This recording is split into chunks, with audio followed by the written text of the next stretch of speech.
Baiklah, pada saat ini kita akan melakukan salah satu perhitungan manual penyelesaian dengan menggunakan metode. Nah, untuk kali ini kita akan menggunakan metode TOPSIS. Namun sebelum itu saya akan menjelaskan sedikit tentang apa itu TOPSIS. TOPSIS atau kepanjangan dari Technique for Others Reference by Similarity to Ideal Solution merupakan salah satu metode dalam Multiple Attribute Decision Making atau MADM yang menyelesaikan pengambilan keputusan multi kriteria. Nah, itu adalah sedikit tentang apa itu TOPSIS. Kita langsung masuk pada contoh kasus saat ini. Sebuah PTS akan memberikan beasiswa kepada 5 orang mahasiswa. Adapun syarat pemberian beasiswa tersebut yaitu harus memenuhi ketentuan berikut ini. Ada 4 syarat, yaitu kriteria pertama, semester aktif perkuliahan dengan atribut keuntungan. Kriteria kedua, IPK dengan atribut keuntungan. Kriteria ketiga, penghasilan orang tua dengan atribut biaya. Kriteria keempat, aktif berorganisasi atau atribut keuntungan. Nah, untuk bobot masing-masing 4, 4, 5, 3. Nah, untuk pembobotan, adapun mahasiswa yang menjadi alternatif dalam pemberian beasiswa, yaitu ada 7 mahasiswa. Yang pertama Arjuna, yang kedua Friendly, yang ketiga Joe, yang keempat Jackie, yang kelima Tiara, yang keenam Patricia, yang ketujuh Mita. Untuk bisa digunakan sebagai acuan, maka kita dapat melakukan pembobotan untuk setiap kriteria, yaitu ini. Kriteria pertama, semester aktif perkuliahan, semester 2 bobotnya 1, semester 4 bobotnya 2, semester 6 bobotnya 3, semester 8 bobotnya 4. Begitu seterusnya dengan kriteria kedua, memiliki bobotnya masing-masing. Kriteria kedua memiliki bobot 1 sampai 5. Kriteria ketiga, penghasilan orang tua memiliki bobot 1 sampai 5. Kriteria keempat memiliki 2 bobot, 2 dan 1. Selanjutnya, kita akan menghitung setiap data dari masing-masing mahasiswa dan membuatnya ke dalam data konversi, yaitu ini. Arjuna, contohnya 1 Arjuna. Kriteria pertama dia masuk dalam pembobotan ketiga, yaitu semester 6. Kriteria kedua masuk dalam pembobotan ketiga, yaitu IPK-nya 350 sampai 374. Kriteria ketiga masuk dalam kriteria ketiga, penghasilan per bulan orang tuanya 1.800.000. Dan kriteria keempat, dia aktif dalam berorganisasi, yaitu pembobotannya yang kedua. Sekali lagi jangan lupa untuk pembobotan 4, 4, 5, 3.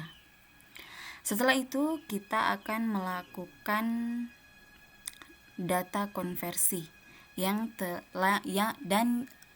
telah kita ubah ke dalam matriks. Nah, data terkonversi yang telah diubah ke dalam matriks yaitu dari data kriteria pertama dari angka 3, 3, 2, 1, 1, 2, 4 sampai memenuhi kriteria keempat. Nah, setelah kita mengkonversinya ke dalam matriks, maka kita akan merubah data matriks tersebut ke dalam hasil yang ternormalisasi.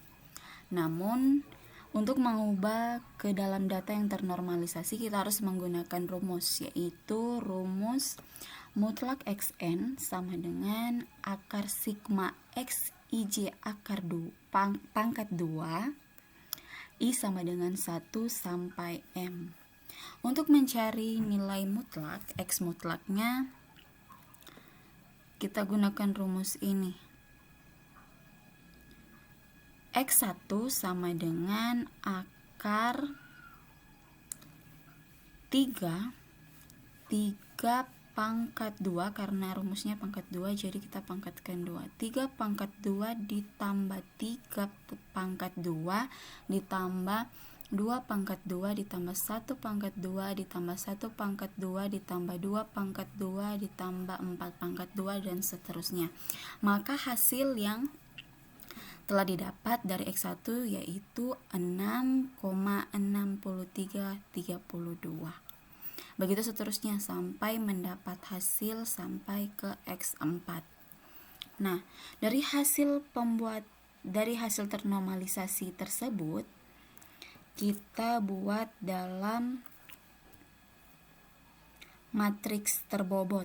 Matriks terbobot dengan menggunakan rumus Rij sama dengan Xij per akar sigma Xij pangkat 2 si I sama dengan 1 sampai M. Nah, untuk mencari nilai Rij, nilai dari setiap kriteria dibahagi dengan hasil dari X mutlak yang telah kita dapat tadi. Jadi misalkan 3 dibahagi misalkan Rij sama dengan 3 dibahagi dengan X1. 3 dibahagi dengan X1, maka hasil yang didapat adalah 1,809. Begitu seterusnya dari setiap kriteria 1, kriteria 2, kriteria 3, kriteria 4 sampai memenuhi hasil yang akan kita capai. Nah, setelah itu kita akan menghitung matriks yang ternormalisasi yang memiliki bobot Y. Namun untuk menentukan nilai terbobot Y, maka kita harus menggunakan rumus A plus sama dengan maksimum Y1 tambah Y2 sampai Yn. Nah, adapun A minus maksimal Y1 kurang Y2 sampai Yn. Cara untuk kita mendapatkan hasil dari rumus A plus dan A minus adalah sebagai berikut. Y1 sama dengan 1,809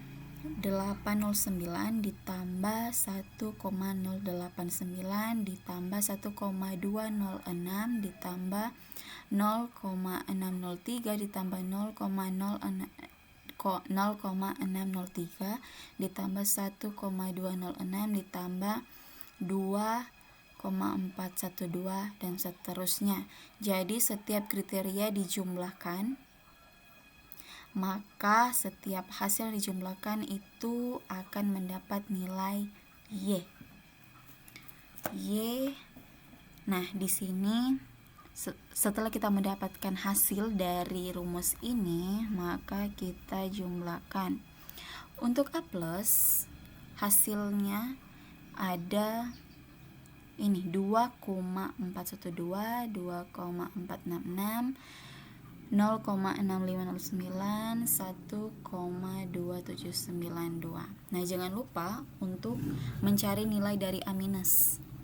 Jadi kebalikan dari plusnya. Untuk A minus ada 0,603, ada 0,9773, 2,6073, 0,6396. Setelah kita menentukan solusi ideal positif A plus dan negatif, maka kita akan menentukan jarak solusi ideal positif dari A plus dan negatif A minus. Nah, dalam kita menghitung jarak solusi ideal ini, kita akan menggunakan rumus DI plus sama dengan akar sigma Y plus I kurang YIJ pangkat 2, J sama dengan 1 sampai